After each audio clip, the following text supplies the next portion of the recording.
اللي هو حمل وانا تعبانه يساوي بهدله، لا احسبيه. مالك بس مالك ما تعيطيش بس بالله عليك، بتعيطي ليه يا ستي؟ ما ربنا ما بيعملش حاجه لما يكون كل خير. لا اله الا الله. اهدي بس، اهدي. بصوا يا جماعه، تلاقي الام عندها بيبي واثنين والتالت، ومره واحده بعد ما يعني كبرت شويه في السن جالها بيبي وتنهار مش قادره وصحتها تعبانه. يا جماعه ربنا ما بيجيبش حاجه غير لما تكون خير.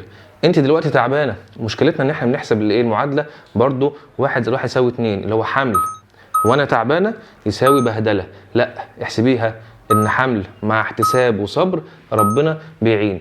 يعني بالتجارب مع الناس كلها، في واحده ربنا بعت لها مامتها تساعدها، وواحده ثانيه بعت لها جوزها هيكون هين رفيق معاها يساعدها، في واحده تكون في الغربه لا عندها اب ولا عندها ام ولا عندها اي حاجه وفي الغربه، ربنا بقى يعمل ايه؟ ربنا يقويها هي نفسيا، هي تلاقي نفسها جامده جدا وبتستحمل وبتروح وبتيجي وما بتنامش في اليوم غير ساعتين.